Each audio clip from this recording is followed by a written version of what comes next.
What the fuck is... Oh.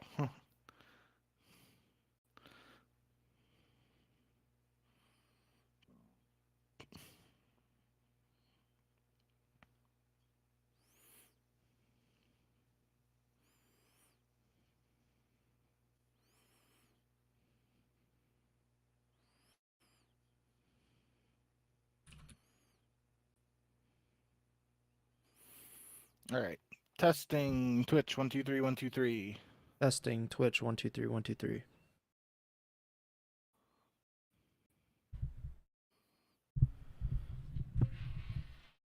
All right, you're good there, YouTube.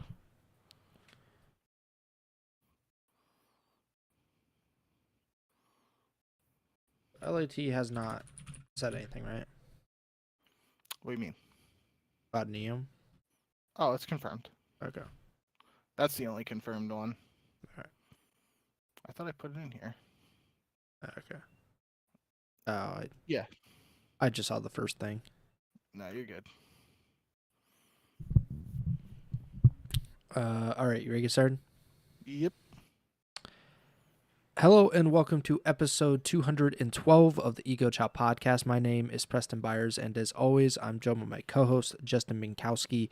And on today's episode, we have quite a bit to talk about. We have been gone for a little bit over a week, almost 2 weeks now, since Major 1.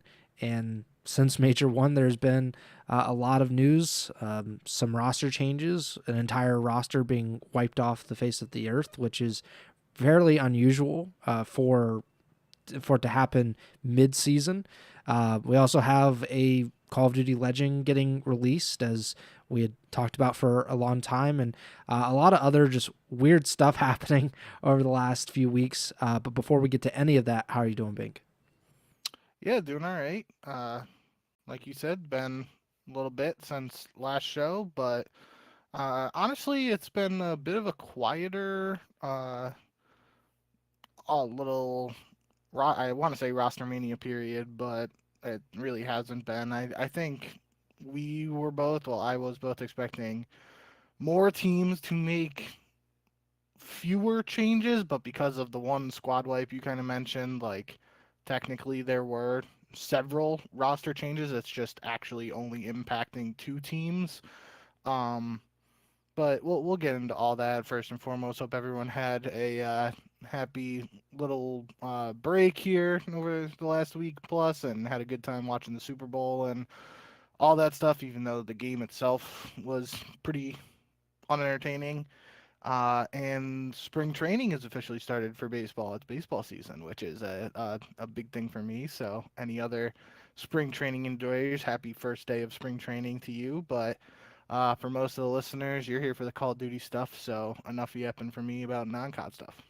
I think it's right when you say that it felt a little slow or a little quieter than we thought, because the rumors before, or I guess right after Major 1, was that pretty much the entire league is making changes. Like, half the league is going to make a roster change or already has made one, which was kind of a weird way to phrase it, I think. In reality, we're going to have like half a dozen new players in the CDL, but it's just contained to basically two teams right now, or three teams. And I think that's what it feels, very contained in that way. But I think we should get right into it. I want to leave the squad wipe to the second part, because I think the biggest part is really LA Thieves officially announcing the release of Kenny and the promotion of Neum, who they signed as a substitute on loan from the Huntsman, which is Optics Challengers team. They did that during the Major 1 qualifiers. And of course, we've been talking about Kenny pretty much this entire season. I was very adamant before the year that this roster just wasn't up to snuff, that replacing Ghosty, even though it might not be a one-to-one necessarily with how their playstyles work, but replacing Ghosty with Kenny seemed like a really bad idea, especially with how poorly Kenny played last season. And then, we're through Major 1. LAT didn't do as poor as we thought they might at one point during the qualifiers, but they certainly did not compete for the championship.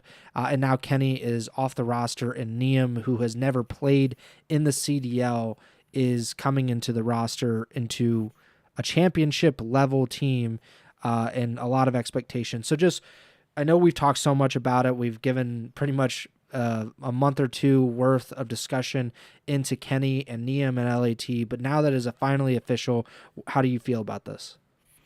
Yeah, I mean, it's a, you know, a kind of a little bit of a double-edged sword for Neum, in my opinion. I mean, it doesn't have to technically be a bad thing in any way if he just comes into the roster and absolutely fries and LAT become the super team that people envisioned the original roster would be. But it's high expectations for somebody who's entering his first CDL opportunity. And you can look at it as he has the support staff and the veteran presences around him to help him in his transition and help him get acclimated to the pace of play at the CDL level.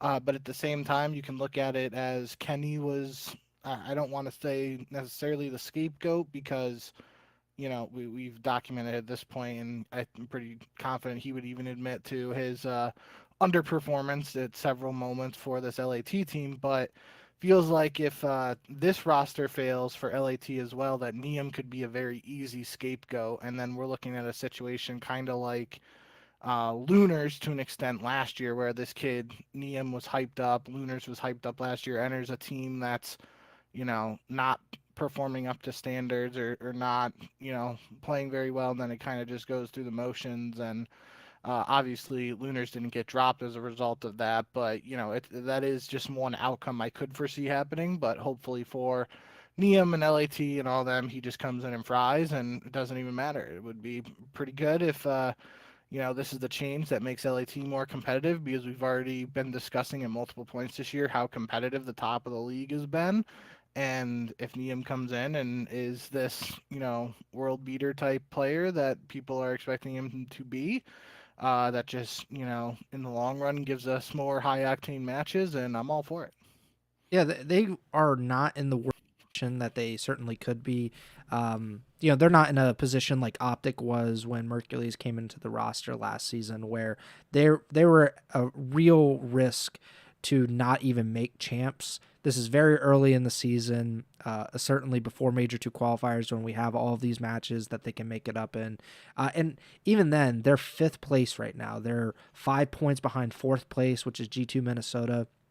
So they have a lot of time to kind of catch up to the top of the league. But that is really the biggest point here is like LAT, they're not just accepting to be like in the middle of the pack. They don't want to just be a mediocre team or somebody that, maybe they can make it to Championship Sunday every now and then. They very much are focused on competing for titles, and as they should be, because they have all these former MVPs and former world champions, and one of the most talented trio of players that we've seen in the CDL. So for them to be 5th place and behind G2, no matter, that's not even to slander Minnesota or anything, but that is not a team that should be separating LAT from FaZe, Optic, and Paris. So I think that is kind of where LAT is coming from with this roster change. I know people were very hesitant to kind of push Kenny to the side, and I get that to an extent, but it's not about what you did, it's about what you can do. And I just don't think at this point in his career, and maybe he can prove me wrong, but over the last 2 seasons, it's been proven that he's just not up to the level of some of his teammates, and certainly not up to the level of some of the opponents that he's been facing. LAT getting absolutely rolled by Paris, getting rolled by Toronto, not being at the level of Optic and FaZe. It's kind of a recipe for disaster, and that's kind of where they are right now. going into the Major 2 qualifiers. So I've obviously supported this decision. I don't know if Niem is the guy, as you just said. He's in a pretty horrific spot, as a CDL rookie. Granted, I don't think this is his first year, like in competitive COD. Like, some rookies that we've seen, and Simp, being a perfect example. He came into United when they were at a pretty weird point, very toxic point in their roster. But it took him some time in that team, some time to actually start winning. Granted, they ended up winning the World Championship in the playoffs at the end of that season. I don't know if that's going to be the same for Niem. But yeah, this is a very difficult position to put him in. And like you, I do believe that if they go through these Major 2 qualifiers, they go through Major 2, and they're kind of in the same position where they're still a level below the top 3 or 4 teams, then I think they probably make another roster change, and he is that roster change. I don't think that's necessarily fair, but I just don't know what, like, this is not a team historically that has been able to stand by and allow bad performances to linger. When JCap was running the team, they were making roster changes left and right. And I don't think that was necessarily on JCap or anything, but that was an era in which they just kept moving things around, trying to find something that works. And this is an even better roster than they had previously when they were making all those roster changes. So I think that if they're in the same position or a similar position by the end of Major 2, you could see another roster change for LAT. At that point, I have no idea what that change would be. As we've talked about, there are just not a lot of ARs floating around the CDL, especially at the level of LAT. So I'm interested to see. I hope Niem does well. I never want to see a guy come into the CDL and fail and not be able to live up to expectations that either he set for himself or the fans or the team set for them. So hopefully things work out for him.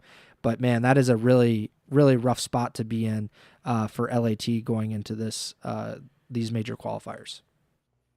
I think we should just move on to C9 though, because this was, I don't know if we were talking about like roster changes probably inevitable for the last place team in the league. I don't know if we were certainly expecting this kind of roster change. I don't know if we've ever seen a full squad wipe in the middle of a CDL season. We've certainly seen the offseason teams just completely overhaul their roster. But after Major 1, C9 actually released all 4 players from their team. So no benching involved here. Vivid Beans, Afro, and Mac, all free agents. And I guess the reports are even more interesting. So not only did they release these players, but reportedly, and I think Jack kind of, he denied the pay cut, but there were some things that he was not, denying completely, which I thought was very interesting. But the reports were that C9 had basically demanded that they all 4 take a pay cut by half, that they make like $48,000 or whatever it is, and then that they would cut it to $24,000, and if they didn't take the pay cut, then they would be completely released. They are all released, so I think that's interesting details to keep in mind. But then Jack, the owner of C9, he did an interview with Ronnie Intel, and to his credit, Ronnie asked that question, like, first off. He just said, like, they've been, there have been rumors that he said there have been reports that you literally asked them to take a pay cut, and Jack said that he did not ask them to take a pay cut, but he also said that their performance was completely unacceptable, and that I think he tried to spin it as C9 wanted to look out for the best interests of these players, so they released them to explore their opportunities. I mean, if, like, just a note to all future employers of myself or Bink, please don't fire us, to look out for our best interests. I will look out for my own best interest. Bink will look out for his. Like, I would like to have a paycheck, no matter how small, while I look for opportunities. I didn't really get that point, and I think that was complete bullshit by Jack.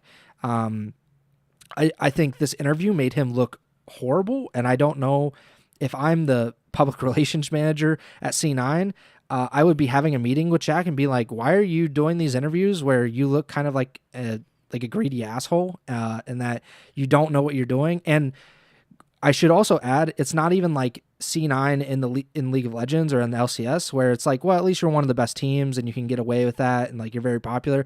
You're not a very popular team in the CDL. You're literally the worst team in the CDL, and now you look like kind of a just really poorly run organization as well.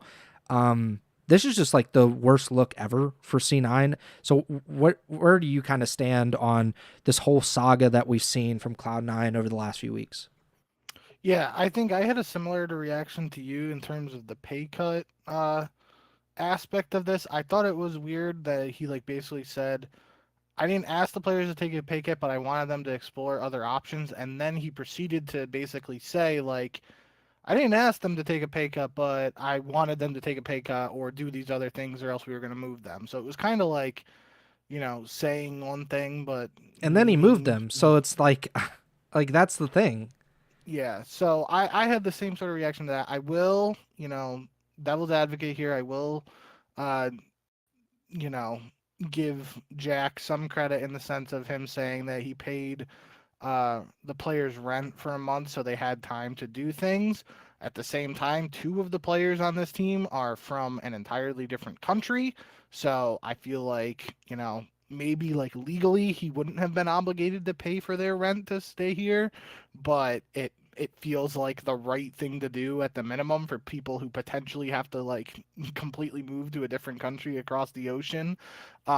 But I don't know, Afro and Bean situations, like they might still like be able to have their visa and compete in NA challengers and stay here now or that sort of deal. So not entirely sure how that shakes out, but um yeah, this was really just like going back to the beginning of the off-season rumors before this season. We heard rumblings that Cloud9 were intending to have the cheapest roster in CDL history.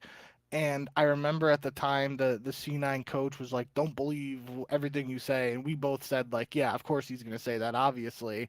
But this sort of makes it seem like those reports were right, especially when you hear the number, the 48,000, and cutting that to 24,000. Those are all reported. I think Temp was the one saying those numbers, and people on the flank were saying that because I don't think it was even 48,000 in the leaked salary leak document that we saw all the way back then. But that 48,000, if that was the number, that's even lower than what the minimum was beforehand. And because it was like 50, and then it went up to 55,000, I believe.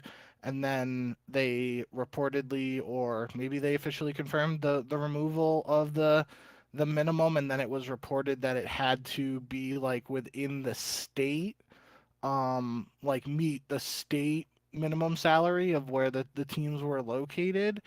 But then for Cloud9, does that mean it's like New York's state minimum if they're paying them out of New York because that's where the business is quote unquote located? But like Cloud9's business is located in California, so would it be the California I think it's where state you do minimum? the work, because just from my experience working at Walmart, uh, when I was like 17 or whatever, I got paid the minimum wage of Ohio. So, and obviously they're an Arkansas company. So I think it's based on where you worked, because I was looking that up. I was like, California's minimum wage is definitely not as low Yeah, as they yeah. wanted to pay them. I don't think New York's would either. No, So, but I don't even know if this team was actually competing out of California before. I have no idea. no.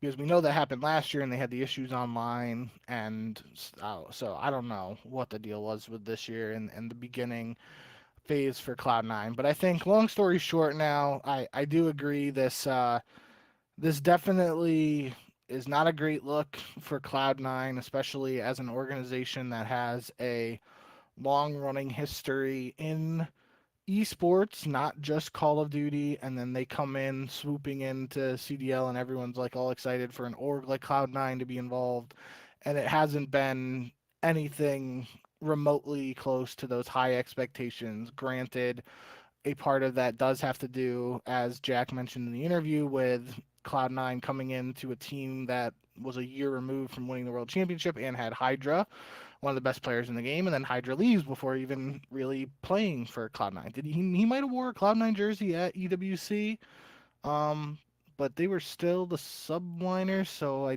don't remember if he did. But regardless, he at most played one non-CDL tournament for Cloud9 before leaving and going elsewhere. And I think that does play a big factor in it because you got to think it's sort of like a team is entering a league with an opportunity to have a franchise player, and then stuff goes the other way, and you're kind of left scrambling, trying to pick up the pieces where you can.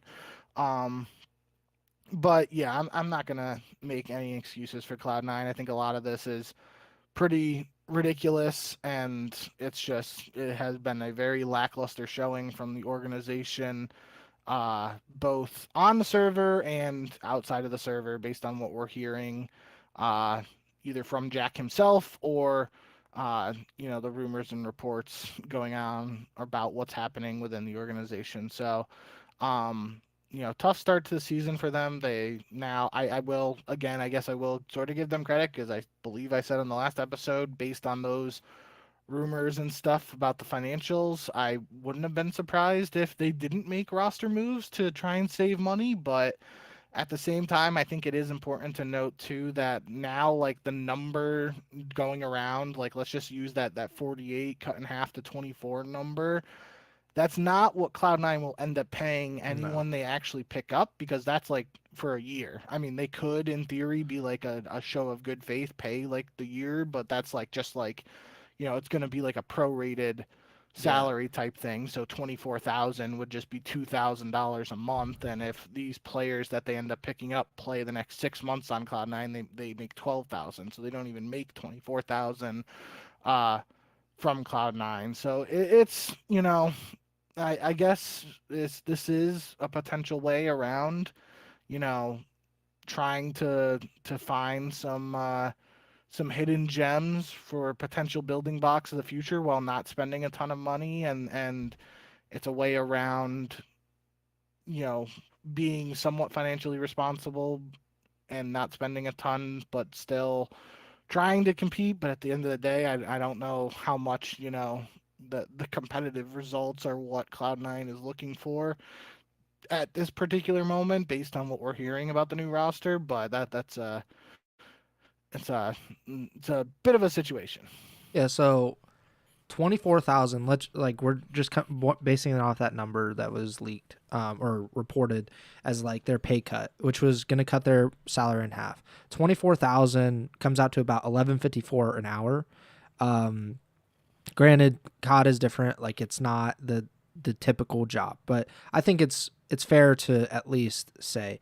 So that's 11.54 an hour in California. The minimum wage, like the state minimum wage, is 16.90. So they're definitely not in California because it would quite literally be illegal to offer them that little money.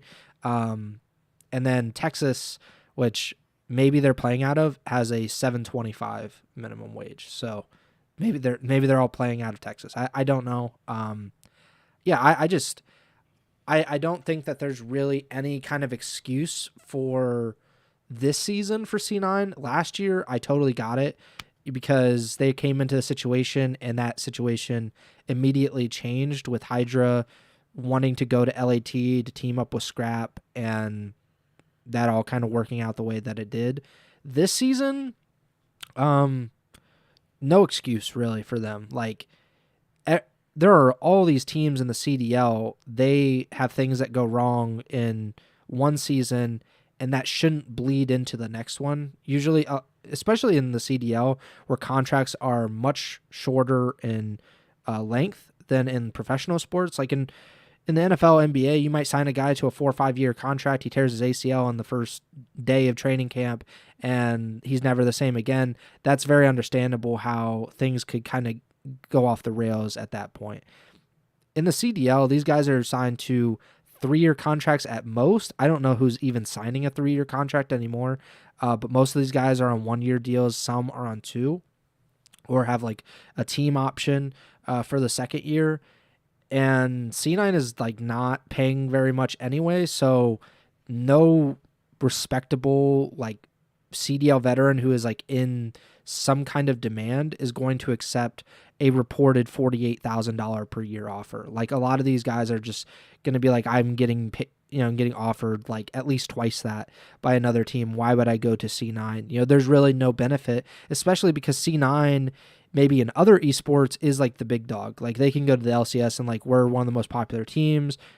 We probably are is C9 the most popular now that TSM has obviously been gone for a while? In North America, yeah. Yeah. C9 and Liquid. So like they have like the reputation, right? They have like the clout, so to speak, to kind of, they have the optic advantage where a player might actually take less money to be on one of those teams because they understand like how popular they can get and the exposure that they can get. C9 doesn't offer any of that in the CDL. They are a bottom tier organization as far as Call of Duty fans go because before this, like they were really only involved in, I think they were like, no, that was G2, but C9 was there for Black Ops 3, right? At the very beginning of the CWL. That was Havoc's team, right? There was the Black Ops 3, they had a skin. Yeah, and they had two teams, I believe, white and blue, if I'm not mistaken. So, like, they've tried, but, like, that was a long time ago. They were not particularly successful or memorable. So the Black Ops 3 team was, at the end, that was Aix's team where Assault beats Formal in the 1v1 to eliminate Optic from champs. Yeah, and then I don't think they came back for the next year, did they? Which would have been IW? Well, no, they were because that Aix and them they made it like second or third at the first event of IW because that was Vegas and I was there. I don't remember this at all. I completely blocked out IW. Yeah, they were involved at the start there, and no, they would have been at the end too because that was when Priesta and Exotic would have joined Aix on Cloud9 for champs, and they got like top 16. I have like literally some amnesia around that entire part. I don't remember C9 ever being past that BO3 champs, but either way, like they don't have the reputation that they do in other esports, so they are not. I mean, they might be lower than G2 Minnesota because the Rocker had like a fairly good reputation. They were able to attract free agents like attached to their team. Like they're definitely not on par with NYSL, which has been a conversation in light of all of this, is that NYSL did quite a bit to kind of become something in the CDL and to become a brand. They were very aggressive with their branding and their marketing early on before I think before COVID really kind of killed everything because they were going around New York and everything. But either way, like they just don't have it. And now I want to kind of shift this into the conversation about their new roster. According to some reports, it's Nate, Icons, Encourage, or is this not right? Oh no, Hyde, Nedra, Okies, and Encourage. So the only guy I know out of that is Encourage. Not saying anything about them. That's just me. Mm-hmm. Encourage also retired last year, and so I'm glad that he's back. And then I saw that I don't know if you saw that Ben J said that he had been talking to Encourage and trying to advise him on his contract offer from C9, and apparently he said that it was so low that like fast food restaurants and grocery stores could offer him more to work. So I would say that they are C9 is saving money on this because 48,000, like even if you're prorating it or whatever, but like $48,000 a year salary, they are not offering that anymore. It seems it appears that they're offering like $30,000 a year. So they've basically cut it by 1.5. I think that's notable. This isn't like you're not tanking for a draft pick. Like, are they really saving money to go after Hydra or Scrap? Like, there are a lot of potential free agents coming up in 2026, but Um, I don't know. Are you going to save like whatever it is, $50,000 and be able to put that toward the Hydra fund in free agency? I just don't see that as a realistic possibility. So, what do you think is going on with C9, and what do you think about them replacing this veteran laden roster that we both did not really have high hopes for with a completely, really relatively unknown challengers team? Yeah, so I think that the second part of the Jack interview with Ronnie Intel shed some light on some of the business aspects of it. Um, I like you mentioned early on, Ronnie did a pretty good job of asking some pretty straightforward questions, and Jack actually like kind of answered most of them. Um, and Jack said like he's committed to COD Esports and not looking to sell, even though he has turned down inquiries from other organizations from Jack. Um, and then he mentioned MTX sales and prize earnings. So like the MTX is microtransactions, I'm assuming, but I had Yeah. never seen that acronym before for it. So that a little interesting to me there. But it says players and coaches will earn 100% for that's the quote is just players and coaches will earn 100%, and previously mentions the MTX sales and prize earnings. So um like trying to use that sort of business approach is interesting, but at least it's like something that he's saying they're looking towards. I don't know how that helps Cloud9 as an organization, and unless it's just like a popularity thing, kind of like you were alluding to. But if 100% of those profits are going to the players and coaches, then Cloud9 is not getting anything out of it except exposure. Um, but long-winded, a little bit of a rant here in terms of the new roster stuff. I can understand the position of some of these guys, kind of like I mean, it started firstly. They reportedly attempted to get several different players, including QK from Falcons, which was kind of funny to me because we mentioned Yeah. last episode how Falcons players probably wouldn't be a target for this roster mania because of you know visa situations and all that potentially being some hurdles to overcome for some of these CDL teams, but seemingly Cloud9 was making him a top priority. He allegedly, reportedly turned down an offer, along with Renegade and Kips from the Huntsman Optics Academy team. Spart apparently never got like a formal offer from Cloud9, but talked to some of the other guys, and then just decided to stick with the Bush for now. And I think Awakening was even mentioned as potential option early on for Cloud9, and that didn't end up happening. But now it's reportedly Okus, Encourage, Hyde, and Nezra, and the first three, Okus, Encourage, and Hyde, were all Stallions guys. I don't know anything about Nezra at all, but yeah, I think to me as well, Encourage was the name that jumped out the most because, like you mentioned, he was kind of you know, one of those guys who people had an eye on early last year. Then he retires and then he comes back and was playing again end of last year, I believe, as well as earlier this year. And I think part of his like retirement thing was like kind of like frustration that he hadn't gotten a CDL opportunity, even though he's like was so fresh to the amateur scene and everything like that. And not to put words in his mouth or anything, I'm pretty sure you could go back and find the tweet if he didn't delete it. But keeping that in mind with this situation, it might not be about the money for him and some of these other options for Cloud9. It's the opportunity to play Call of Duty at the highest level.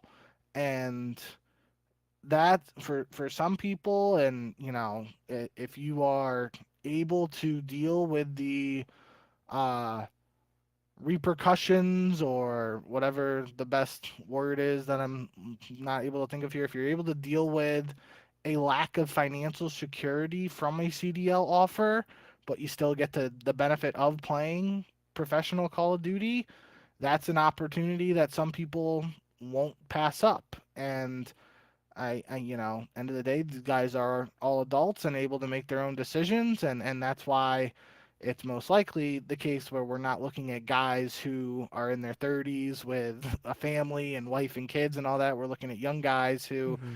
have the or are looking at the opportunity to play pro cod versus the immediate boon of just getting a giga bag in salary. Like the salary might not be the main motivation here. Long-winded way of saying that. So I'm happy for all these guys for especially with uh, the reports around players turning down the opportunities. These guys are like, yeah, well, throw me into the fire, see what happens. And it's going to be a tough road because this is a very young team with, not really any veteran leadership. And even from a coaching standpoint, I don't think maybe I'm not even sure if there's a true veteran like assistant coach or anything like that on staff. It's going to be interesting, and I think if I was in these players' situation and accepted this offer for Cloud9, I am trying to go out there and do everything to the best of my ability and not worry about the team or um the like the group aspect of it, and obviously that might sound selfish, but when the expectations on this team and everything are so low, this is an opportunity where if they just enter the CDL and get absolutely giga slammed, they might not get another opportunity. But if you Hmm. go out there and do your thing on an individual basis, this could leapfrog you into other CDL opportunities, make more money, make this more of a long term deal in the CDL. So it's definitely a bit of a double-edged sword in that regard because obviously you don't like I would never advise someone to like not play for the team or anything Hmm. like that in a team sport. But this might be one of those situations where it's like, okay, you got to look at where Cloud9 is at with things right now, especially with the reported numbers on the salary and everything, and be like, yeah, I'm gonna do me. I'm gonna try to do my best and put on a show and showcase my talents and hopefully take things to the next step from there. I think the last part of what you said is pretty applicable, and we've seen it before with like the Boston Breach and the Paris Legion, like teams that are really bad that don't offer a lot of money reportedly. I think about like when Major Maniac came into Boston, like toward the end of their really really bad season. Yeah. Um, like we both said, like should Major Maniac be doing that? Like because he's not gonna get obviously we get a lot of credit if they did well, but we were like, they're not going to do well. They're going to be bad still. And does that kind of hurt your reputation or your chances at getting another CDL chance maybe the following season? I don't remember. I don't know if Maniac ever got back into the CDL. I don't think that was necessarily like super, like connected or whatever, but I think it's worth pointing out. And then the Paris Legion obviously was like, we were like, these guys, like they're in the worst possible situation. They don't get paid very much. They don't have a lot of organizational support, if any. Um, they're on a really bad team. They're going to look bad because they're on a really bad team.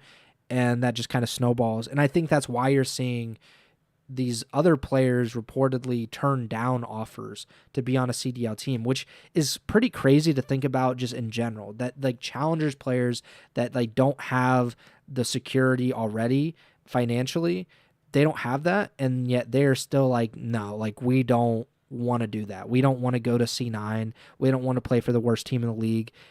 I think that's really interesting and that really damning for C9. And I hope that Jack and whoever's running the CDL operation feels like maybe we should change our strategy with this whole thing because we're getting turned down by players that have never been in the CDL and may never get to the CDL ultimately.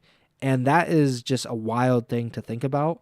Um, and I did want to just point to the Zuma and Ben thing because I mentioned that Ben was apparently helping encourage try to make this decision and looking over his contract, which is very important. I hope that more challengers players or more CDL players have someone like Ben, hopefully a professional like a lawyer, a contract lawyer, to look over their contracts before they sign them, because that's obviously, you don't want to get taken advantage of by, I would say, increasingly scummier teams that are coming into the CDL, because there is no minimum salary. There seems to be a lot less oversight around the contracts and whatever deals are being made in the CDL. But I think it's important that people have that. But I thought it was interesting that Ben said he disagreed with Zuma, and Ben said that he did not want Encourage to take the offer, but Zuma did. And I think that really shows the difference between a player's mentality and a non-player's mentality. And this is no shot at Ben or anything, but for Ben, he's looking at it from like a business perspective, and he's looking at it from someone like an employee. He's looking at it like an employee-employer contract, which it is. And Zuma is looking at it as an opportunity. He's looking at it as like, you may never get this chance again, and you have to take it. And I would have taken it if I were in a similar position. And I just think that's very interesting. And I don't think that either one of them is wrong, because maybe these guys are taking a huge risk, and maybe it's going to backfire on them like really horribly, and it's not going to be their fault because they're coming into a team that is already completely dysfunctional. We don't know how well it's going to translate from challengers to the CDL. There have been very mixed results with that in the past, and you're not getting paid a ton, which some of these guys, maybe they can afford to do that. Like you said, like if you are young and you have, parent support or whatever, maybe a girlfriend or whatever that can help you, make up the difference that you're giving up. But they're also in challengers. So like, what do they have in the first place? Like, what are they getting other than the winnings? Like that's really all they can get. But I don't know. I just think it's an interesting situation that has been kind of surrounding C9. But last thing I'll say is like Jack to say, well, they get their prize winnings, dude, they're not getting a ton of prize winnings. Like, like they might not even get to Major 2. Like, Yeah. So, and I have no idea how much is made on those microtransactions. None of us do, because when that report came out, was it from Snowball or Breaking Point or whatever? The figures for microtransactions, all the people were like, well, that's completely wrong. Those are inaccurate. So we have no idea how much teams are actually making on it.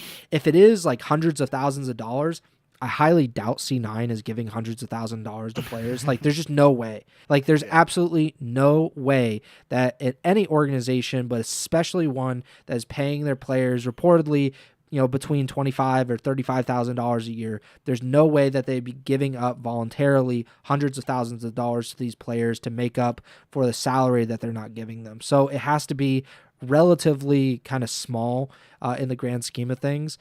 But I think those are things that the players need to figure out on their own, or to figure out before they sign those deals, because it would really suck to be like, well, I'm at least going to get my prize earnings, I'm going to get my microtransaction money, and then it turns out to be like $1,000 extra. Like that would not be worth it in the end, at least financially. Yeah, so I think it's really messed up. Players should unionize. It's been a thing for a long time, but like when they cut the minimum, like we used to have a minimum salary of $55,000 per year, which that $48,000 is less than that, and $24,000 is certainly less than that. So, yeah, I just think like players have to take care of themselves and look out for each other. And they're kind of getting railroaded, and some of these players are getting railroaded, and some of these players are living the high life, reportedly making, $1 million, $2 million a year. So, yeah, I just think it's a really messed up situation altogether. Where do you want to go from here? Should we just finish up the roster mania section before? So Toronto, they are sticking with their roster. But I thought it was very interesting that they actually said that they are role swapping. We never hear that, but apparently, or not apparently, Toronto came out and said, hey, this foursome is staying, but we're switching Kleenex and Real's roles. So Real is moving to flex. Kleenex, who we talked about quite a bit, I think he he worked out on flex at EWC last year, if I'm not mistaken, when they had Abe on the roster. And then during the offseason, they stuck with him as the flex. He will be moving from flex to SMG now. Obviously, you're a big Tissue fan. This has been a pretty pretty up and down roster, but specifically very down recently. So what do you think of this move? Yeah, I thought I had the immediate same reaction to you in the sense of we've I can almost feel like I can count on my hand how few times a team has come out and announced a role change. It's usually something that a player will individually tweet or we'll just hear about it on like, the flank or a stream from somebody, whatever the case may be.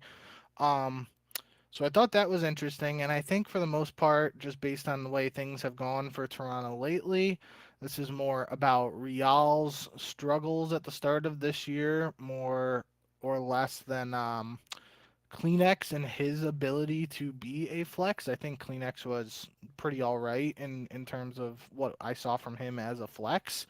But Real really struggled at Major One in particular and struggled in some of the matches towards the end of the qualifiers. So it will be interesting to see how he handles that transition because it's not really something we've had to consider from Real in his CDL journey. He's just been that like superstar SMG slayer, and maybe this is something that'll work out for Toronto in the long run. There are rumblings that potentially Kips from Huntsman is being considered for a substitute spot on this team, so that is something we have noted of Toronto previously. They've done a good job of having some subs, even going back to that illustrious 10-man roster at the start of Mm-hmm. the CDL. Them and Miami are two teams that come to mind of like identifying talent, having them as a sub, and then being able to quickly insert them. I mean, Insight himself was that same situation when he came in to replace Methods in Cold War, and then Toronto ended up being one of the better teams that year, and actually a team that contended for titles with Atlanta FaZe for a little bit, and then obviously Scrap was a sub for Toronto. Hixie came in and made an impact. So they've done that before, and it could be a situation that the substitute thing hasn't been confirmed yet, but maybe that's like the little kick in the behind that some of these Toronto guys need. Like, okay, oh shit, they got somebody waiting in the wings if I don't pick it up. Like, I gotta kick it into high gear now, or my spot might be on the line. So, interesting development there for Toronto, but yeah, definitely excited to see what Real can do as a flex. And obviously, as you mentioned, the tissue is always going to be an issue with the SMG. So I'm excited to see him with a full-time SMG back in his hands. And a related, not role change, but just a role like piece of news is Kismet said that he still doesn't feel comfortable on the AR. He said that he hasn't gotten the flow with it. And I think that's pretty interesting just because Falcons had a lot of success toward the end of the qualifiers. They won 5 straight. They tied for first. And then they went to the major. They lost to Optic and FaZe. Against FaZe, they went to Game 5 and lost in Game 5. They beat C9. That was their only win on LAN, which is obviously nothing. Yeah, I don't know. Like, obviously, they're going to let him rock with it for the foreseeable future. Who knows, though, long term for him, because it seems like XNID is there to stay, and Yep. he hasn't played poorly Nope. recently or anything. And obviously, I had no idea why Pred or Celium would get dropped. So, like, he's been the very obvious odd man out for a bit now if they do make a change. And again, ARs are not very common. We've seen that with Toronto, where if they could replace Insight with like a noticeable upgrade, they probably would, but there aren't very many out there. We just saw it with Kenny and Neum. Like, LAT, a championship level roster, is turning to a rookie to try to save them, and that kind of shows that the Falcons are probably in a similar situation, even though obviously Kenny had been performing like worse and much more inconsistently than Kismet has with the Falcons, and he's also just like not a natural AR. So like there's a lot going on. What did you think of his comments though? Yeah, that's the main reason I included that is because I know you've mentioned your thoughts on Kismet and stuff so far, and I've mentioned as well how it felt like he's playing out of role because we always know about him being like that frontline SMG setting the pace for Hydra. In theory, I was envisioning him being that frontline SMG setting the pace for Pred, and that just hasn't been what happened yet. So it's completely not a shock to me that him to hear him say he hasn't caught flow with the AR yet. But I really included that just simply to highlight that, and I think it's something to keep an eye on, especially because it doesn't seem like Falcons are making a change now, but they have seemingly or reportedly, I don't know if it's official or not, they've been making some moves on the Falcons Academy front with their two rosters. Um, so they have some people waiting in the wings, most notably QK, who is one of the players who was a option for Cloud9. Is that a situation here where if QK continues to play pretty well in challengers, they end up moving on from Kismet and promoting him to the main roster? I could see that happening if things don't improve, but I also um I still think very highly of the Bulldog. This might just be an unfortunate situation for him in terms of fitting role wise. But I'm hopeful that he's able to get more acclimated to the AR and be a contributing piece for this Falcons team because I still believe in him as a player. Yeah, I definitely believe in him too. Like it was unfortunate what happened with LAG last year and just Yeah. how bad they were as a team, and I'm glad that it didn't catch up with him, and like he was caught up in whatever that was and not able to get an opportunity this season. It's just also unfortunate that he didn't get to be on a team that actually has a place for him, that like he can do his thing, that he could play in role. Which that happens. There's only 12 teams, so there are very limited opportunities and all that. But um, and again, they're not in that bad of a position. I think they're in sixth in the CDL at this point, and I think that was about where we had them to start the season because they are not at the level of like FaZe and Optic and Paris and all that. And we thought LAT, but they're like right behind LAT. So I think there's a lot that can be improved upon for Riyadh, and I hope that they do it. I hope that the Bulldog is able to stick and he's able to kind of catch the flow and become an AR player, which I think has like a pretty good career path. There are very few of them, so it's in high demand if you're really good, and we've seen that many times over the years. I think that about does it for the roster mania stuff. We do have some other stuff before we get into the matches this week. I think the biggest thing happened like last night or yesterday. So it's a good thing that we didn't do this show on Tuesday because I would have lost my mind. So we learned that there will be no new maps coming into the rotation. Apparently, I don't even know really what happened there. But we had thought maybe Meltdown coming in. We thought Fringe maybe coming in, or just some new flavors to the map pool, and that doesn't seem to be happening for the Major 2 qualifiers. Maybe we'll see it before Major 3 qualifiers. That just seems like a long time ago, time away from now, though. But the bigger news was revolving around the snipers.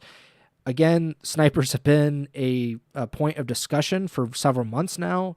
A while ago, there were discussions to completely GA the sniper rifles because they were believed to be too OP. So, and then there was an agreement that the CDL players came to where there would be what is it, 2 lives. So if you basically don't die with your sniper, you can keep it the entire match in S&D. But if you die twice with the sniper, then you can't use the sniper a third time. And apparently that wasn't good enough. Optic apparently pushed for the vote to completely GA snipers. They were officially GA'd as of 7:30 p.m. As of 11 p.m., they were un-GA'd because Twitter has a power that no other social media platform has, and they basically said, "The hell with you guys! You guys suck. You're lame." And the players were like, "Please don't call us lame. We'll un-GA the snipers." I thought it was interesting that Spinna Spence went on Twitter and he said that um, we had no like role in this at all and like GAing them or whatever. Basically saying like point to the players, not the league. I think that's interesting, and that's what he should do. He should put the blame on the players who have really become like the biggest, whiniest babies when it comes to things that they don't like in the game. Because apparently smokes were also a part of this GA as well as the snipers. So just give me your thoughts on what was going on with this.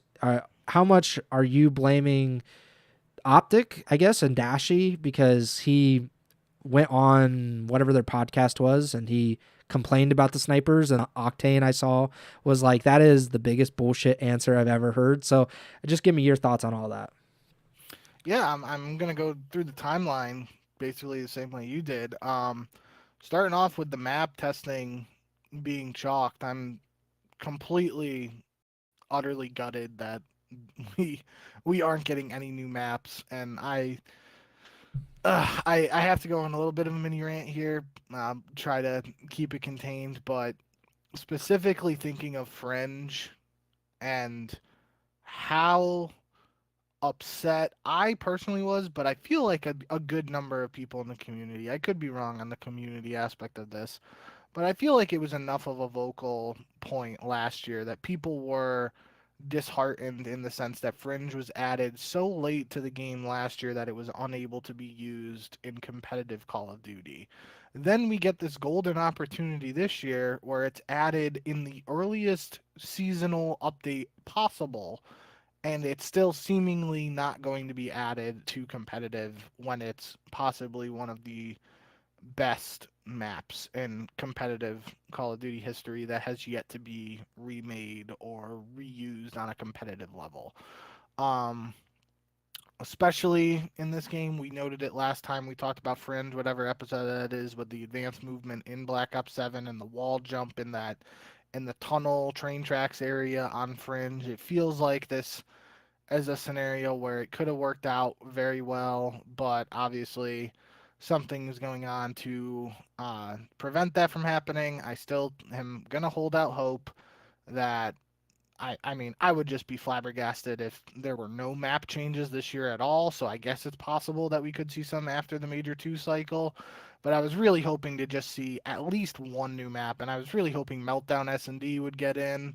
Um, and I thought Fringe would be a slam dunk. I think Colossus, Hardpoint in particular, was a map that could have been pretty easily removed, especially on multiple occasions so far this year. On that one hardpoint in like the back corner of the map, there have been very questionable spawns that have cost several teams maps at different points, whether it was in the qualifiers or at Major 1 itself. I thought that could have been enough to provoke a map change and get another hardpoint map in at the least, but seemingly that's not the case. So I really am disheartened by that development in this sense. Hopefully, potentially, maybe some of the spawns were updated on Colossus in particular. I already saw some things when ranked play was released that like some of the spawns and the points in Overload have changed, and that's a bit of a mess. So hopefully some changes happen for the better in that regard, and as well as like spawns and hardpoint and whatnot. But I am pretty disappointed in the map pool development that we heard. And then we go right into snipers being GA'd after that. And I'm just sitting here staring at this stuff on Twitter, and I'm just like, this is brutal. What the hell is Yeah. going on? And I will, regardless of the, who started or whatnot, I did see another clip. I thought it was in reply to the one that I put in the notes here mentioning Dashy, but I didn't see it this time. There was somebody who tweeted it that said like it was the notion of potentially evaluating the sniper GA was brought up after Sib had like the sick two-piece snipe where he got like a hard scope snipe, and then it was on Scar. He ran into like that shop by mid map and got a sick quick scope mid map on someone on optic. Um, and that was what had been, sort of stirring the pot a little bit. And to have one, like, don't get me wrong, that was pretty ridiculous kill, and the fact Sib was able to land that shot in the fashion in which he did is definitely, one of those eyebrow raisers. But to have like one instance like that be something that could be like a catalyst to potentially remove the weapon completely is pretty crazy in my opinion. Mm-hmm. um but in the end, just a couple hours later, seemingly this whole thing has been resolved now because they have found some setting that can be toggled in the CDL build to turn off aim assist on snipers. And I just saw something for ranked play too, from that Maddox guy. I forget, like, the Matte or Oh EX, yeah. whatever, the Treyarch dev, saying something that they're going to implement um that setting in ranked play as well for snipers. So that seems to be what's going forward, and it seems like now if that setting is involved, it's potentially going to be no two life limit at all, and snipers will be able to be used as much as you want. It's just going to be harder to hit some of those more ridiculous shots that we've seen at moments this year. So pretty big whirlwind, and in the sniper GA drama saga yesterday in just a few short hours. But in the long run, if this setting is enacted and we're able to see snipers with no life limit, and snipers are still a functioning part of search and destroy this year, I guess I'm not going to complain. It was definitely a very frustrating couple of hours yesterday, and I was very, very ready to go on a much longer rant about all of this. Um, but for now, I do think, it is worth mentioning too. You mentioned the smokes potentially being GA'd along with the snipers earlier in the day. I told you, um, my reaction to that was I think that was just like, smokes are to be used as a countermeasure to the snipers, since there's no attachments allowed, no thermal scope like back in the day. So if snipers are in, I'm assuming smokes will stay and won't be G8 as well. But this will just be something we have to keep an eye out for when the matches kick back up in a couple days. My my thing with the aim assist toggle is like, did no one alert the players to this like at any point before February 10th? They apparently just discovered it yesterday when all this was happening. So what the fuck are they putting it in the game for if it's in the CDL build and they didn't tell the CDL players like, hey, or they didn't tell the CDL apparently. I don't know, like somebody did not get the memo that like, hey, this thing is in the game, by the way. Like, I don't know if you want to use it or not, but just letting you know, like, you could do this. That's that is so stupid. And like I'm cool with it. Like, obviously I want the snipers in the game. Like, whatever the sacrifice there has to be to make sure that snipers can be used in competitive, I'm all for. But it shouldn't have taken until February 10th, until after the Major 1 qualifiers, after Major 1, like on the like 3 or 4 days before Major 2 qualifiers begin. Then we're having this massive uproar about sniper rifles, and then somebody was like, hey, like there's a toggle in the settings, right? Like, that's so stupid. That feels very COD esports. That feels like somebody just didn't bother to say it, and we almost didn't have snipers because of this. I mean, other than like, it's really annoying. I'm glad that we got to the place that we got to, and that we didn't have to have these qualifiers without snipers and smokes. But it's the maps thing is still. I don't know who to blame for that. I don't know whether my frustration should be directed toward the players. Should it be directed toward the league itself? That hasn't been made clear to me. Once it's made clear, I will be directing my fury toward them, because I think that's really stupid. I think that COD can get so monotonous over a 6-month season that we need different maps. There needs to be diversity within guns. We haven't gotten that yet, right? Because we have like the same meta that we had before, and like so we have the same gun meta, we have the same map meta.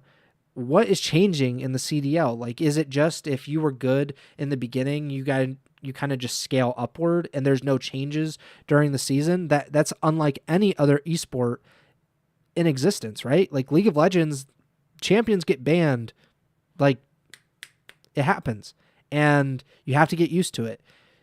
Counter-Strike maps get banned, you have to get used to it. In the CDL, we've just been like, it's whatever happened on November 18th, that's kind of the build we're working with until June 18th. And I think that in a way limits how interesting the CDL can be. And I think this is a pretty good a good situation to look at and realize that.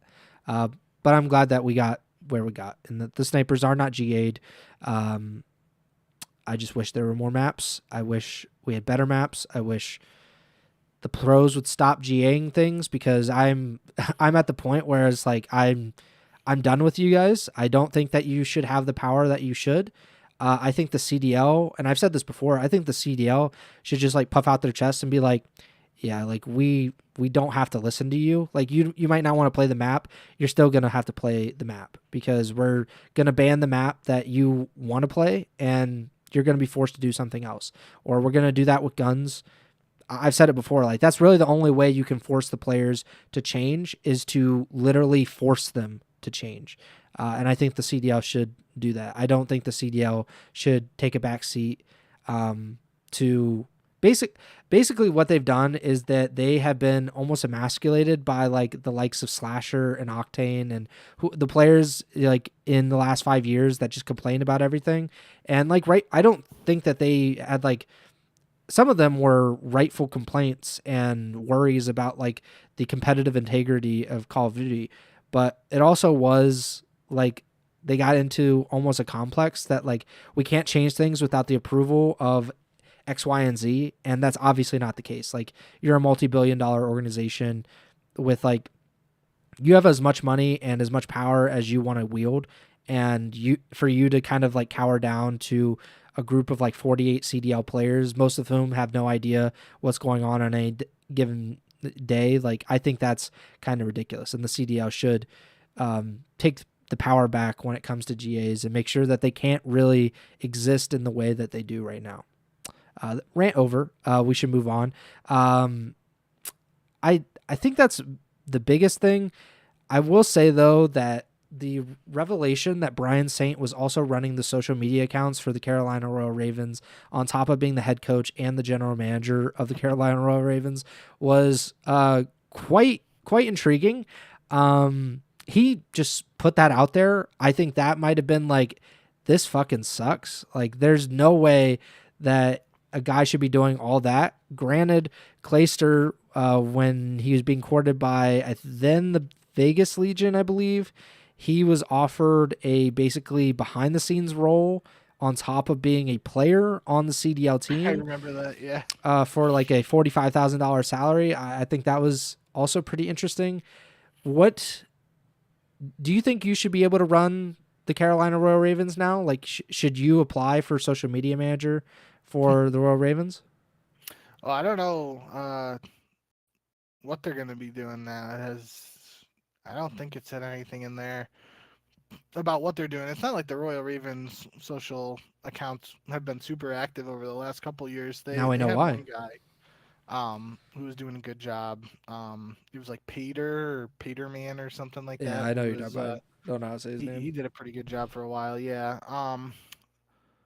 But this was I think the way I looked at this and interpreted it as, Carolina got off to a hot start after bringing Exceed in. Then they just absolutely flounder at Major One, and Brian Saint's like, "Yeah, I'm just gonna throw this out there because Yeah. I'm gonna get all this blame, and I'm just gonna be like, yeah, I've been doing all this shit, and it is what it is." So definitely not exactly the most surprising development, just given what we've heard about the Carolina franchise and organization over recent years, but definitely a lot on one guy's plate. And I guess at the very least, shout out Brian Saint for making it work at the end of those qualifiers, especially given the fact like GM and coach alone, like Yeah. he had to make the roster move to bring Exceed in and then coach the team after that and then get them up to speed to go on that 5-0 little stretch.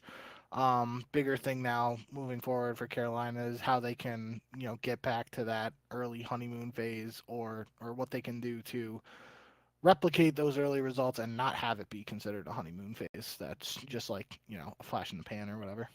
I I mean, it's interesting too because Saint just put it out there, I think, before the season that they were not playing together. Like they weren't in the same area. Like he was in Minnesota, and then there are players like in Texas, California, wherever.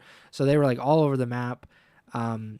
Which makes them one of the only teams not to have like a setup like for themselves. I mean, they are the new Paris Legion. Like they are. Maybe C9 is competing for that title too. Like I don't know. Like maybe they should just have like a fist fight to decide who's like definitively the worst organization in the CDL. And the Boston Breach have been like dying for like 3 years now, and somehow like aren't that bad apparently. I just don't know. Like it's really sad. And I thought, was this like not one of the things that the CDL was apparently supposed to fix? Was like, we're going to make sure that the organizations that get involved directly with Activision and Call of Duty Elite in Call of Duty esports will be like upstanding and have the financial resources to run a competent CDL organization. Was that not like a selling point as part of the franchise model? And yet we have an organization that pays you less than McDonald's pays you to flip some fries, and you have an organization that has one of the most important people to the day-to-day operations of the organization basically be the only person involved in the day-to-day operations of the organization. Like he's the head coach, he's the GM, and he's the social media manager. Like, I mean, I might have done that when I was like, I don't know, 16 and I was messing around with my friends, but I wasn't in a 12-team franchise league run by a multi-billion-dollar company. I like, is this not like, not exactly, because obviously I'm hoping they get paid. I mean, there have been allegations against the parent company of the Royal Ravens before that they didn't get paid what they were supposed to. But like, is this not like a denial esports, midnight esports kind of deal where Saints is doing his own graphics for when he gets picked up by midnight? Like, is it not that? Like, that doesn't make any sense to me. How is this? How does the CDL allow this? Because the checks don't bounce? Like they're cool with it? Like that makes no sense. I don't think the CDL cares. Then it's on the then give the it back. Themselves. Give it back to us. Like give it back to the community. Stop running it. If you can't weed out these organizations, and I'm not saying like they were at one point, I don't believe they are now, but they were one point run by Rect Global, which owned Rogue. Obviously NYSL had, what was NYXL? Was that their Overwatch League team, or what was their? I don't know if they had like a parent company or if it was NYXL, but they were like Handbox, I believe. Yeah, but they had investors like Kevin Durant, and they were like obviously touting a lot of investment in the like 2019, 2020 range, and yet like we're stuck with organizations that just don't have any kind of interest in investing in the CDL now. That's why I was advocating for the Paris Legion to get absolutely booted out of this universe, because they put in no effort in terms of social media. They put it like they were having volunteers. I remember that Paris, or maybe it was Vegas Legion at that point, but like they had like an unpaid volunteer who was doing work for the social media platforms for the Paris Legion. And it's just like, what is going on? Like we have Optic, we have LIT, we have like, God bless the Minnesota Rocker for trying as much as they did. I think, NYSL tried as much as they did. The Toronto is like literally the best case scenario of like I can't even say non-endemic, because they owned Splice and Mad Lions and Koi Esports and all that. But like Toronto didn't really have like a big connection to COD or as much as we thought, and yet they like continually host events.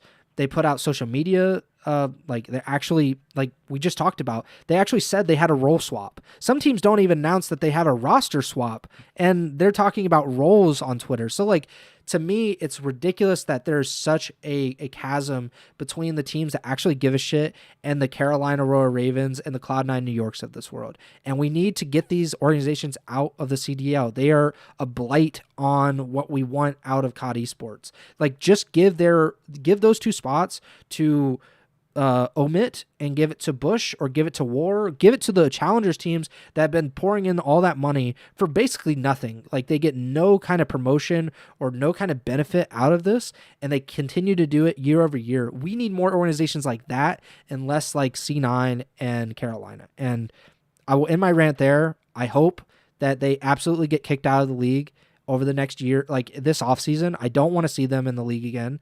And I hope that those three organizations that I just mentioned, Omit, Bush, and War, get the bump up that they deserve. I will say Bush less so than War and Omit, just because Omit and War have put so many years into this when they didn't need to. But Bush have done like an incredible job at promoting challengers this season in particular. So like, please, please, please, CDL, if anyone in the CDL is listening, maybe that, the three guys that work for the CDL apparently, maybe just like give a shit one time and kick these teams out that they're not paying you money to be in the league, right? Like, there's no, like, maybe there's a contract somewhere that has dust all over it, but like, break the contract and get them out of the CDL. It can't be done anymore. I don't know if you have anything to say before I move on.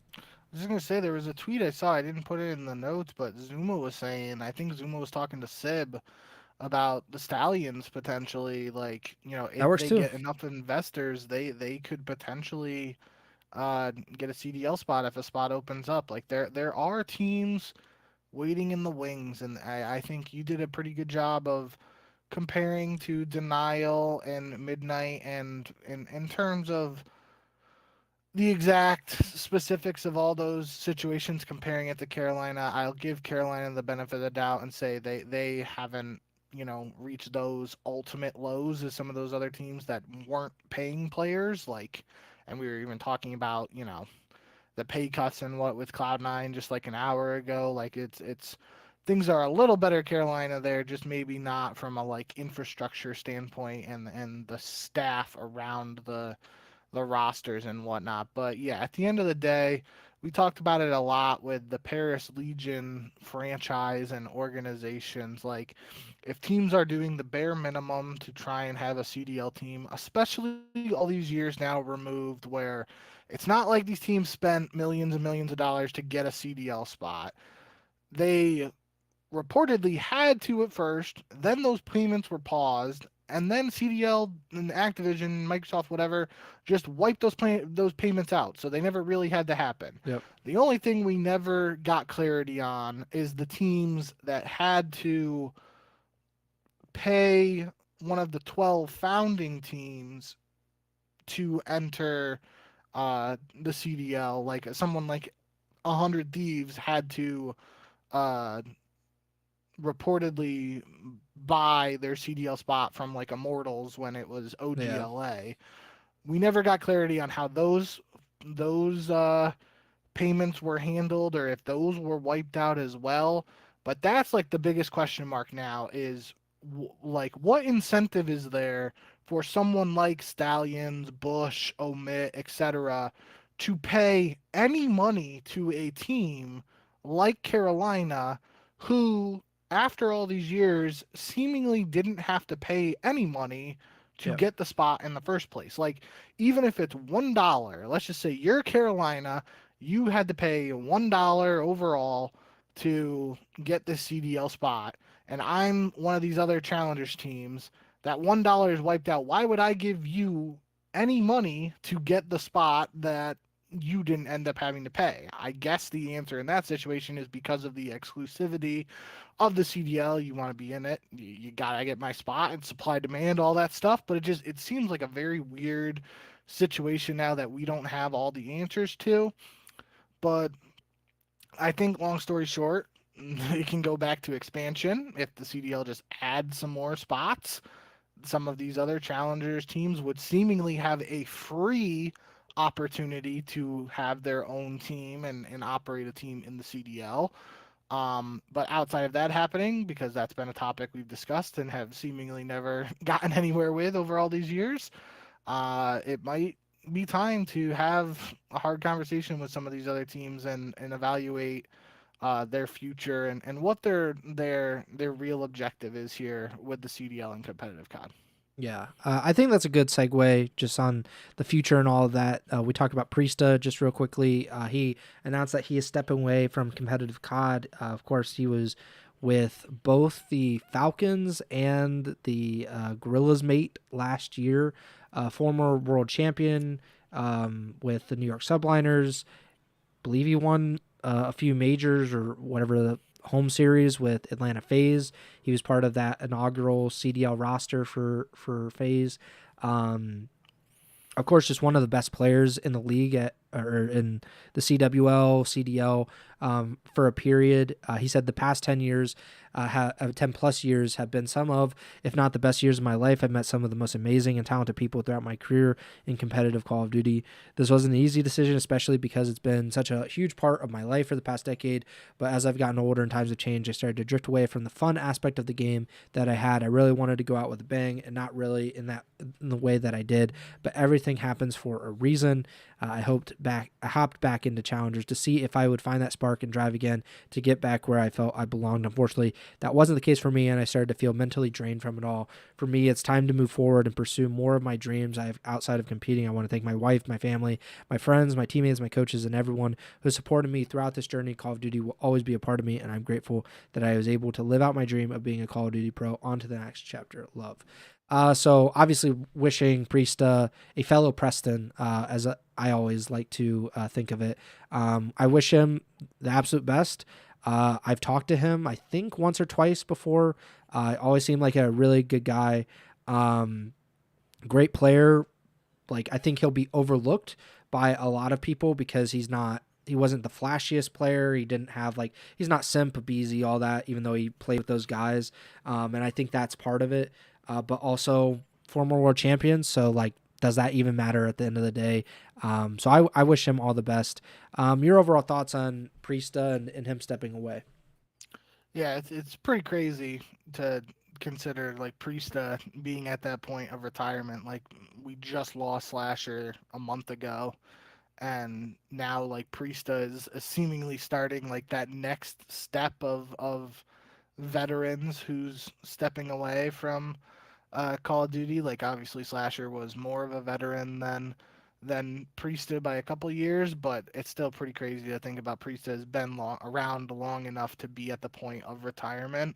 But definitely wishing him all the best. I think that the one thing for me, obviously you mentioned the world championship for him, but in totality throughout his career, the one thing that always stood out to me, we saw it a little bit last year with the LAG situation, but we saw it the most, and what I will never forget during the Black Ops 4 season was just his versatility. And Mm-hmm. seemingly now more than ever in Call of Duty, players have to do it all with multiple guns. You can't just be a sole SMG or a sole AR unless you're literally the best or close to the best at that.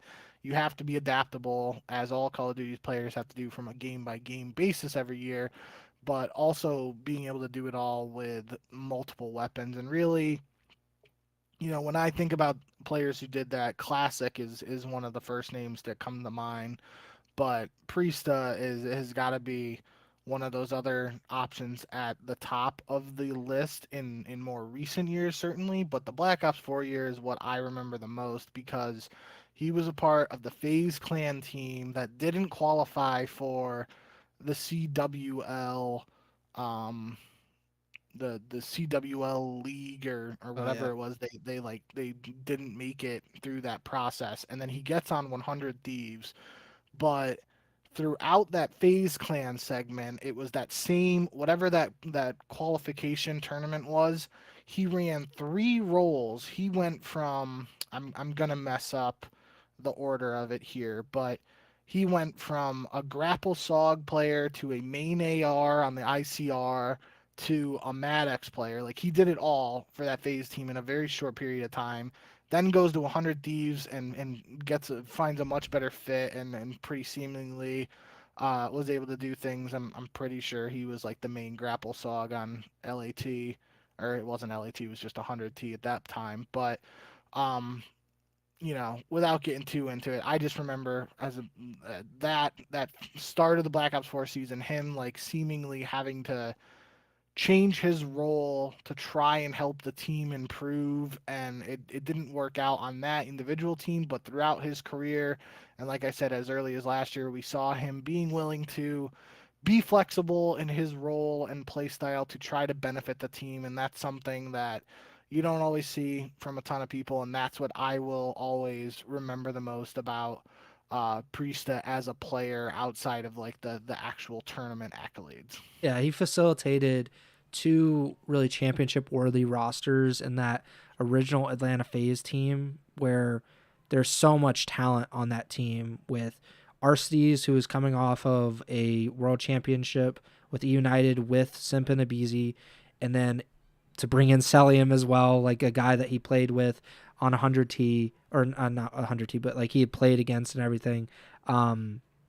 Like all the talent, like that's a Hall of Fame level roster, and he has to fit into that team where you have like two of the best SMGs of all time. Celium is undoubtedly one of the best ARs of all time, and Aristides is a 2-time world champion AR, and like he has to. Major Maniac. Oh, is a Major Maniac. Was Priesta on the LAT team then? What do you mean? Who was? So there was. No, the first phase team was Cell, Simp, Abizi, Major Oh, Maniac, Priest. was Aristides on Huntsman? Yeah. Okay, that's where I was getting confused. But either way, like Major Maniac was like a really great player in his prime, and like he had to fit in that roster. And then obviously, I always find it very funny in a way when guys that are like not near their peak or even close to it. Like Priesta was not near his peak in 2023 when the Subliners won their world championship. Like he was not in the position that he was in previous years where he could drop numbers and he could kind of be the do-it-all player, especially when he was a sub. And like, yet that's when he wins his world championship. He wins it when he's surrounded by great players again, and he becomes the flex of that NYSL team that has maybe the one of the best submachine gun duos of all time in Hydra and Kismet, especially like when they were playing at their best. And then Skies, who's been an AR pretty much his entire career, and like he has that where he's able to just fit in, and they win that world championship. And how much that year changed, because a year earlier, like behind the scenes at least, NYSL was a complete shit show, and then he comes in and he's able to help out a team that really needs him. And yeah, that's a really amazing career, and he should feel very proud about it. Shout out to Harry in the YouTube chat for stopping by. I think the only other thing that we should really talk about before we get into the matches real quick is the EWC format, which was officially announced this week. And it's a pretty unusual format. We've seen EWC kind of change some things and experiment with things, and they continue to do so. So this year, in whatever it is, July or August, two groups of 8 teams each, and the group play will be best of 3, which is definitely going to get rankle some players. So basically, teams will play best of 3 matches. So that'll be, was it Hardpoint? I didn't even realize that's crazy. Yeah, Hardpoint Overload, and then S&D, because S&D is almost always the decider. I think in Challengers they do Hardpoint S&D Overload for the best of 3s. Oh, I'm pretty sure Bush played a best of 3 when I was watching the watch party for the Challengers event, and they had to win a map 3 Overload to stay alive. Yeah. So, yeah, so best of 3 group play. That's crazy. It's double elimination. So, and I was asking you, in the pre-show, and I think what you said is correct. Is that basically if you lose twice in group play, then you're officially eliminated. So obviously you could go 0-2, but you could also go whatever it is 3-2, and then you lose that second match, and then you're out. But the top 4 teams in each group will advance to the bracket, which will be single elimination, but best of 7, which is interesting. And then the grand finals will be a best of 9 series. So there's a lot going on here. There's no best of 5, which is like the traditional format of competitive esports, but we get a best of 3 group play, a best of 7 bracket until the finals, which will be best of 9. Your overall thoughts on EWC's format this year? I mean, I completely like I see it in the notes right now and I just completely glossed over it. I was so locked in on the double elimination like convo with you when we were adding that earlier. Like I completely just didn't even comprehend this lack of best of 5 thing. I mean, best of 7 single elim is cool. I think in terms of, I'm pretty sure last year was best of 5 single elim bracket, so that's a slightly better change. If it's going to be single elim, I like BO5, best of 7 over a BO5. Best of 3 group play just seems super trolly to me, and I feel like that in a way that could be an avenue for some of these challengers teams or amateur teams to pull off an upset over some of the lower CDL teams. So that might make things a little bit more interesting from an upset slash narrative perspective there. Um, but yeah, I mean, I like best of 9 finals, if especially for the whole thing, if it was single elim bracket leading up to that. But that's what I've always looked at these EWCs as the sort of experimental ground to try things out. And I guess we'll see how it goes as long as this stands. I would not be surprised, though. This is February 11th. I would not be surprised if before August we hear something about them somehow getting best of 5s in there over best of 3s. I feel like this is something like I had no idea this was a thing. I would be very surprised if a lot of the CDL pros even know this is the format just based on like I feel like this is just like slid under the rug a little bit, and they might not even think about this until like July slash after champs, and then after champs we'll see like optic players or phase players be like, what the hell is this? And then it might get tweaked, but I'm not gonna hold my breath on that. I just think this is another example of why EWC. I think you and I on this pod have done a pretty good job of separating it in our classifications of where it ranks in terms of other tournaments and stuff. It's a big money tournament, but it's not a CDL tournament in my eyes, and it's not to the same pedigree of champs. And I think this is another example of why this is like a tournament where teams just go to try and get as much cash as they can, essentially. But I do, to EWC's credit, I do like some of the changes in the past, most notably with the allowing coaches on stage and stuff. Hopefully, I'm hopeful they let that happen as like a yearly thing where that's the one time coaches are on stage, and we see how that goes. But yeah, best of 3 group play, super freaking trolly. Not sure how I feel about that at all, but I guess we will see in a couple months. We got a long time until we get there. I kind of hope they keep it. I like random shit just being added into these tournaments. I obviously in the CDL it'd be like, holy shit, like this is crazy, like what you're doing.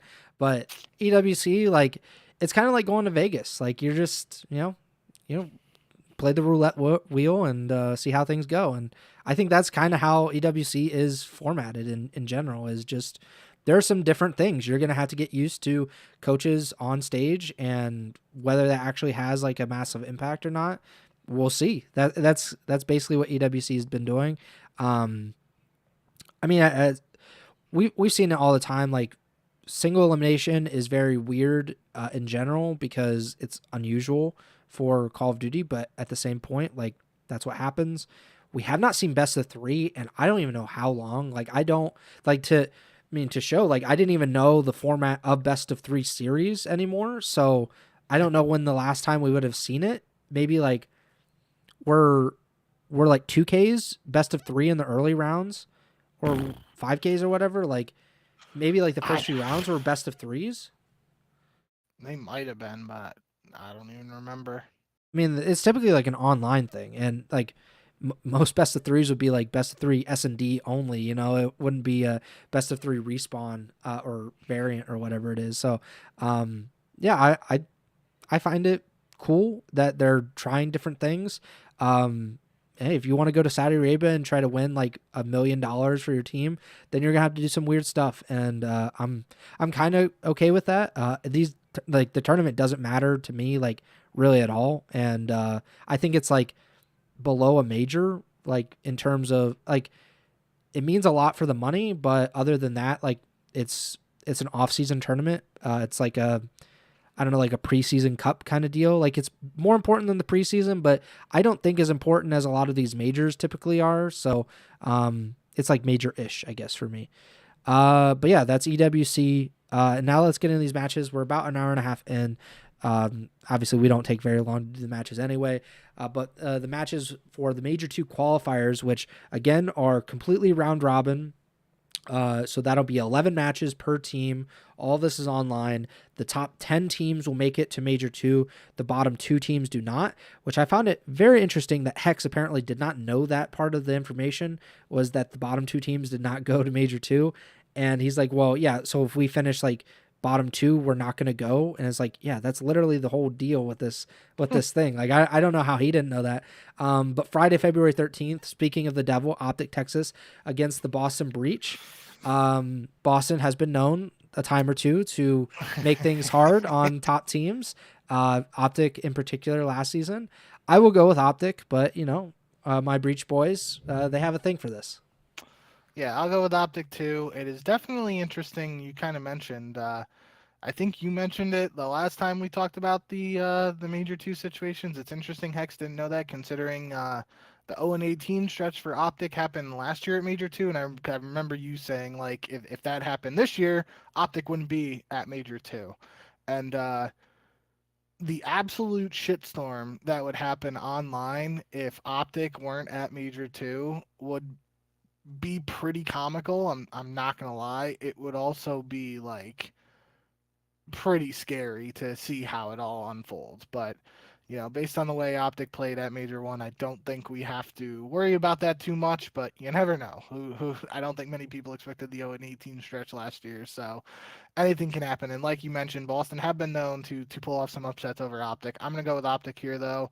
Also, just on a quick note too, Boston were slightly rumored or some minor rumblings to potentially be looking at changes to Purge and Cammy. It doesn't seem like anything solidified has been reported or whatnot, but technically something could happen over the next 48ish hours to and we could surprisingly have somebody else in the roster. And I think if that does happen, I'm even more confident in Optic in this match. So I think this should be a 1-0 start for Optic in the big qualifiers. Next up, we have Toronto versus Carolina. Obviously, Toronto uh, doing this role swap before this match. Carolina is probably the most intriguing team of the qualifiers because they were absolutely unstoppable online before Major One. Went to Major One, got pooped on by 2 teams, including like not a very good team. Like, I mean, I wouldn't say either team was like particularly good. But they looked awful on land, a complete departure from what we had seen just a week before.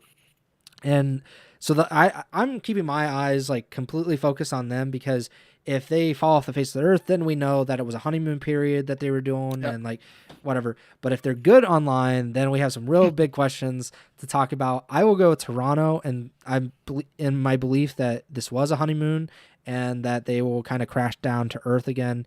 But man, if Carolina wins, then we're having some weird discussions next week. Yeah, I'm going with Carolina. Fully invested in the Carol onliners. I said that wrong, but I think it would be pretty funny if they come back and they're just good again online, and then they struggle on land. So I think a couple other teams, this would be a matchup where I'm not even considering picking Carolina, but just both of these teams very heavily underperformed at Major One. Mhm. I still believe in the Toronto roster more long term than this Carolina team, but just based on the online results, I'm gonna go with Carolina here. Yeah, and Toronto's been stinky lately, so they are like they're in the same position, I guess, as Carolina as far as like people really don't believe in them anymore, but Carolina Yeah, has at least the online portion where Toronto yeah. fell off the face of the earth toward the end of the Major One qualifiers. And then the last match on Friday is Miami versus FaZe. Certainly going to go with FaZe. Miami did look a little bit better at Major One. They won a few matches, but FaZe is coming off of another championship Sunday, and I believe that they're just a better team in general. Yep, I'm going base too. Saturday, February 14th, we're starting off with the Riyadh Falcons versus the Paris Gentlemen. Really love this matchup.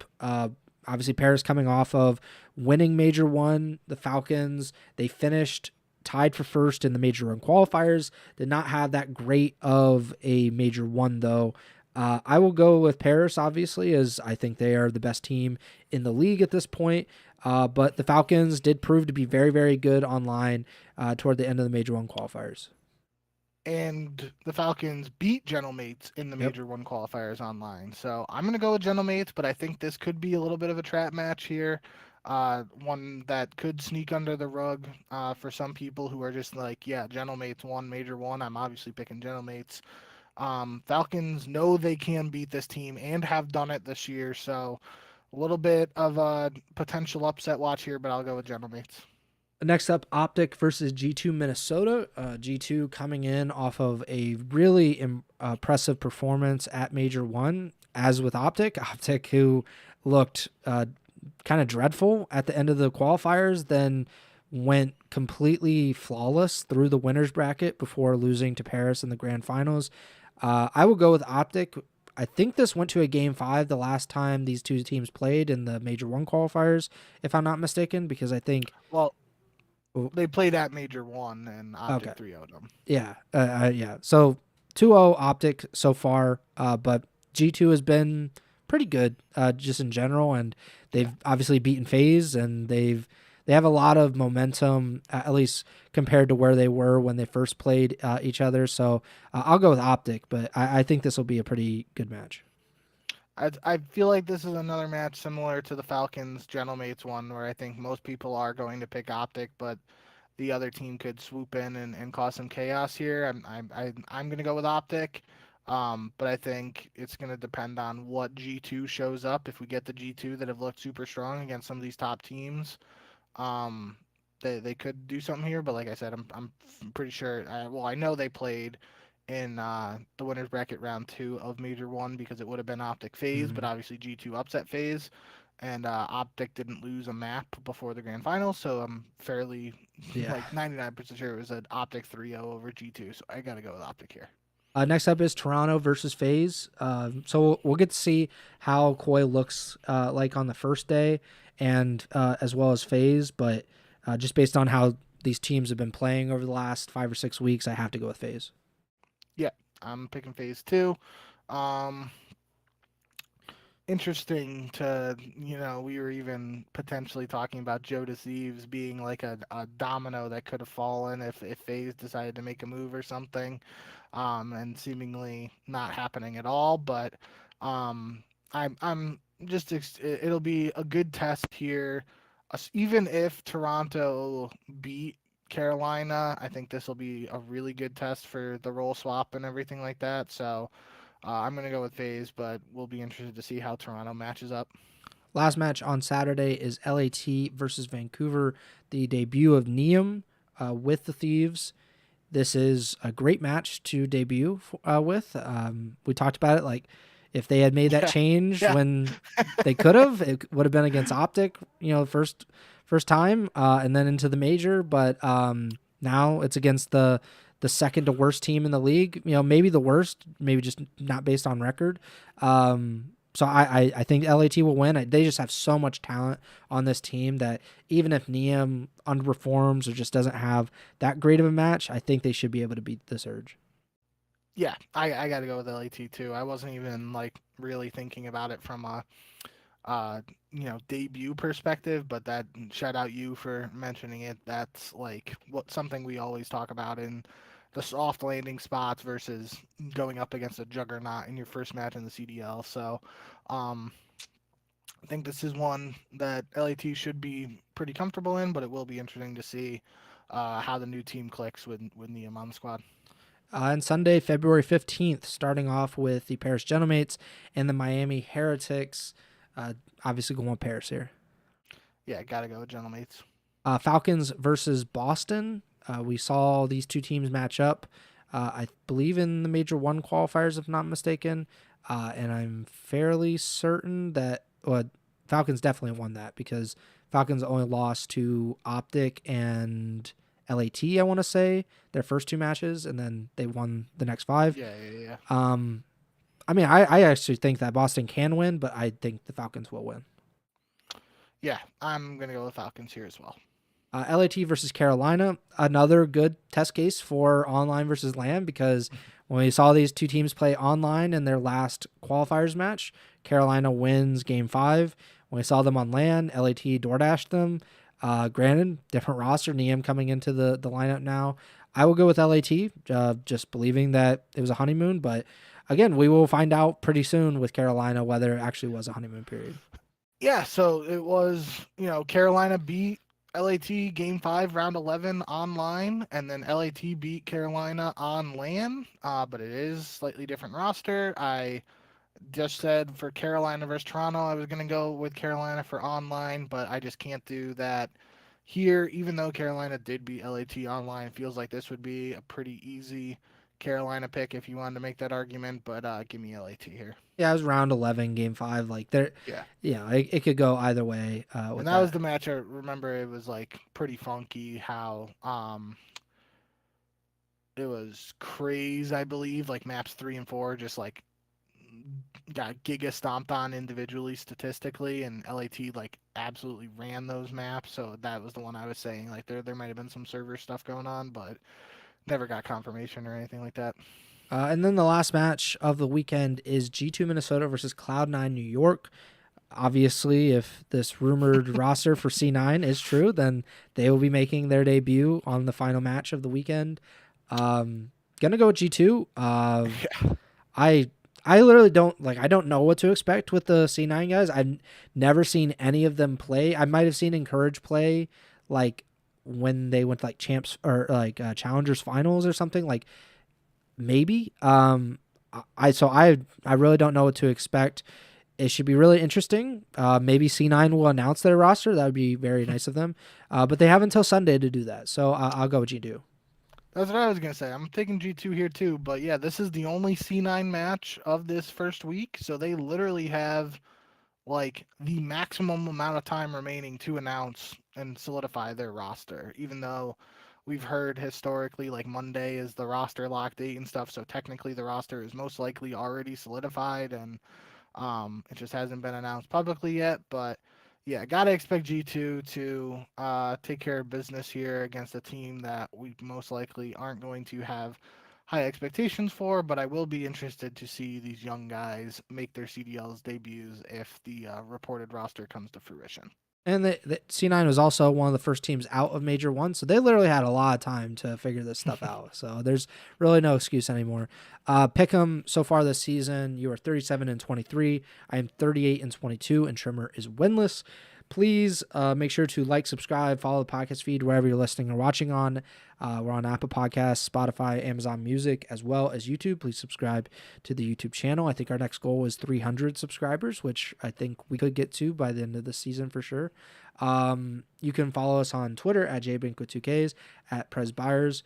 The podcasters at Ego Chall Podcast. You can also follow and subscribe on Twitch, twitch.tv/Ego Chall Podcast. And you can follow and subscribe Bink on Twitch, twitch.tv/JBink with 2Ks. And pretty sure the next show will be on February 15th on Sunday, the live show. So if you want to tune in, you could do so on Twitch and YouTube. And then, the feed will be updated Monday morning. So I think that about does it. Obviously, this is one of our longer shows in a while. It makes sense. There was a lot of stuff that happened even like really recently as of yesterday. So we had to fit all of that in. I think Sunday's show will be a little shorter considering we should just have matches to talk about, but we'll see. Yeah, I think that does it for me. Bink, take it away.